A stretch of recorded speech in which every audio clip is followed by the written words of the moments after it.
एक गांव में चंद्रकांत नाम का आदमी अपनी पत्नी मीना के साथ रहता था। वो बहुत गरीब था। उसकी गरीबी के कारण उसकी पत्नी रोज उससे झगड़ा करती थी और हमेशा यही कहती थी, मेरी सहेलियों के पास अच्छे अच्छे गहने और कपड़े हैं, लेकिन मेरी फूटी किस्मत कि मेरे पास कुछ भी नहीं है। चंद्रकांत उसे हमेशा यही कहता था, भाग्यवान तुम थोड़ा सब्र रखो, एक दिन मेरी भी किस्मत बदलेगी और मैं भी धनवान बनूंगा और तब मैं तुम्हारे लिए अच्छे अच्छे गहने बनवाऊंगा। उसकी बात सुनकर मीना ने कहा, पिछले 5 साल से मैं यही सुन रही हूं, लेकिन अभी तक कुछ भी नहीं हुआ। अपने इसी गुस्से के कारण मीना घर का कोई काम भी नहीं करती थी और घर का सारा काम भी चंद्रकांत को ही करना पड़ता था और यहां तक कि खाना भी उसे ही बनाना पड़ता था। घर का काम करने के बाद चंद्रकांत जंगल में लकड़ियां काटने के लिए चला जाता। उसके जाने के बाद भी मीना आराम ही करती रहती थी। एक दिन चंद्रकांत जंगल में पहुंच गया और लकड़ियां काटने लगा। लकड़ियां काटते काटते चंद्रकांत को शाम हो गई।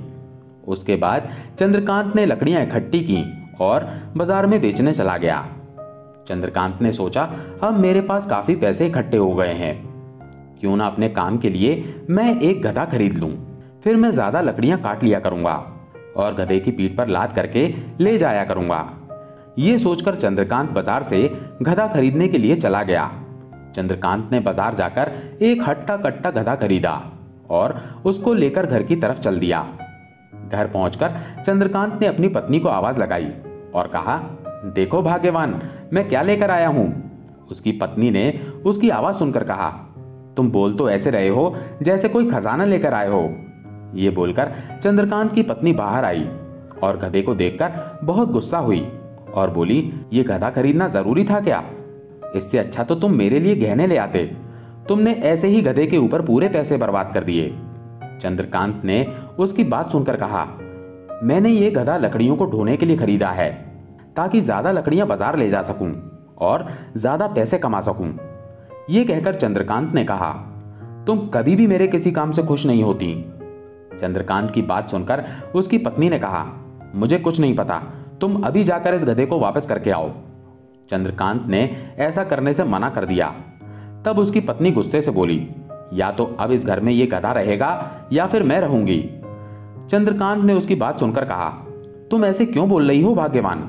अब रात होने वाली है, तुम्हारी खुशी के लिए कल मैं इसको वापस कराऊंगा। कुछ समय के बाद रात हो गई।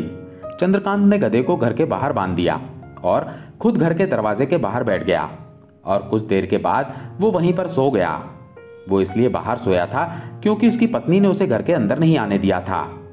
उधर एक सांप ने आकर गधे के पैर पर डस लिया। अगले दिन जब सुबह चंद्रकांत सोकर उठा तो उसने देखा कि गधा मरा पड़ा है। वो आसमान की तरफ देखकर बोला, हे भगवान, मेरे साथ ये अन्याय क्यों किया? अभी कल ही तो मैंने इसे खरीदा था। ये कहकर चंद्रकांत रोने लगा। उसके रोने की आवाज सुनकर चंद्रकांत की पत्नी बाहर आई और मरे हुए गधे को देखकर बोली, ये कैसा गधा लेकर आए थे जो एक दिन भी तुम्हारे काम नहीं आया? अगर तुम उन्हीं पैसों से मुझे गहने बनवा देते तो मेरे कुछ काम तो आते। उसकी बात सुनकर चंद्रकांत ने कहा, भाग्यवान, तुम क्यों जले पर नमक छिड़क रही हो? चंद्रकांत की बात सुनकर उसकी पत्नी गुस्से से बोली, तुम्हें मेरी हर बात बुरी लगती है, इसलिए अब मैं तुम्हारे साथ एक पल भी नहीं रह सकती। ये कहकर वो अपने मायके चली गई। ये देखकर चंद्रकांत बहुत दुखी हुआ और सोचने लगा, इतनी मेहनत करके मैंने जितने भी पैसे कमाए थे उससे ये गधा खरीदा। वाह रे मेरी किस्मत, ऐसे जीवन से तो मर जाना ही अच्छा है। ये कहकर चंद्रकांत जंगल की तरफ चल दिया। जंगल में पहुंचकर वो एक पेड़ के नीचे बैठ गया और जोर जोर से रोने लगा और भगवान को कोसने लगा और कहने लगा, माता पिता तो बचपन में ही मर गए थे, आज पत्नी भी छोड़कर चली गई। अब मैं बिल्कुल अकेला हो गया हूं। इस दुनिया में मेरा कोई भी नहीं है। इतना बोलकर चंद्रकांत फिर रोने लगा। तभी चंद्रकांत को एक आवाज सुनाई दी, मेरी मदद करो, कृपया मेरी मदद करो। चंद्रकांत यह आवाज सुनकर चुप हो गया और इधर उधर देखने लगा कि कौन मदद के लिए पुकार रहा है। तभी उसकी नजर पीछे की तरफ पड़ी, जहां पर एक तोता जख्मी अवस्था में पड़ा हुआ था। उस तोते की ऐसी हालत देखकर चंद्रकांत तुरंत उसके पास गया और उसको उठाकर पेड़ के पास ले आया। चंद्रकांत को जंगल में लकड़ियां काटने के कारण जड़ी बूटियों की पहचान हो गई थी। उसने पास की झाड़ी में से एक जड़ी बूटी उठाई और उसको पीसकर तोते के जख्मों पर लगा दिया। जैसे ही उसने तोते के जख्मों पर जड़ी बूटी लगाई, उसी समय एक चमत्कार हुआ। वो तोता एक महात्मा के रूप में बदल गया। चंद्रकांत ने उनको देखा तो उन महात्मा के चेहरे पर बहुत तेज था। उनका चेहरा बहुत चमक रहा था। चंद्रकांत समझ गया कि ये कोई बहुत ही पहुंचे हुए महात्मा है। उसने महात्मा को हाथ जोड़कर प्रणाम किया।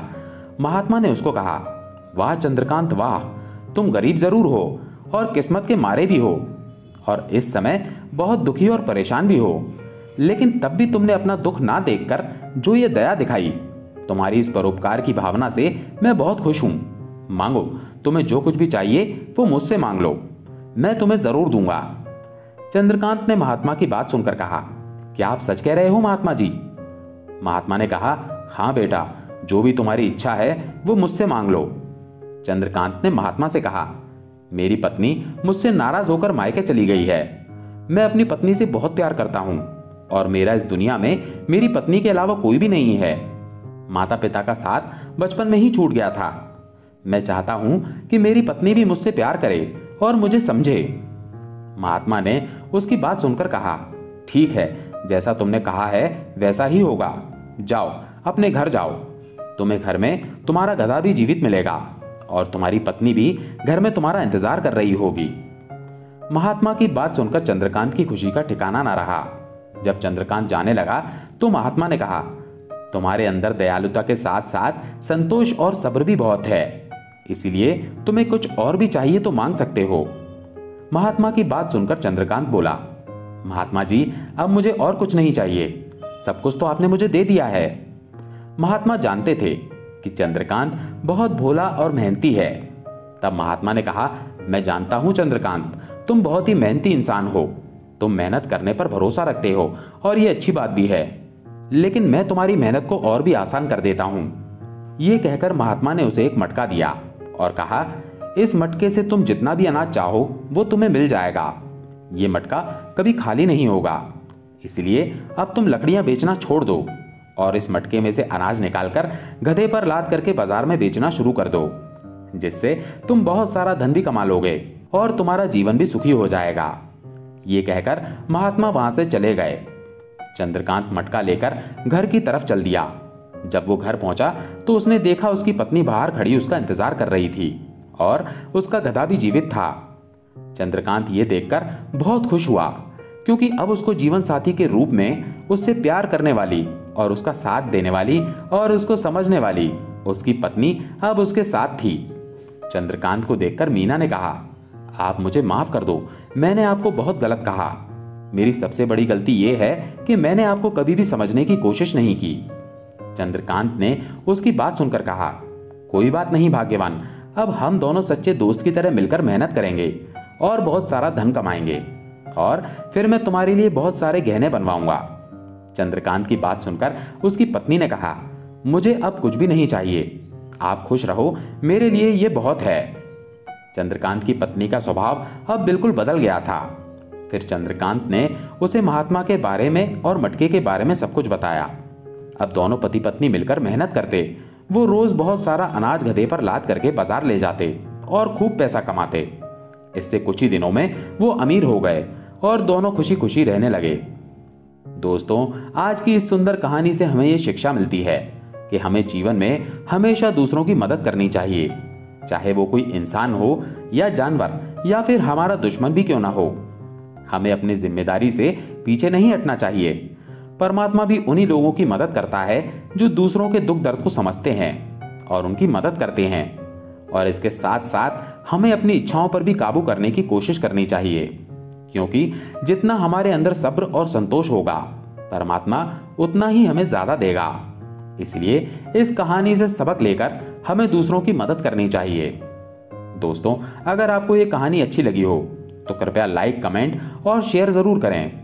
चैनल पर पहली बार आए हैं तो चैनल को सब्सक्राइब जरूर कर लें। धन्यवाद।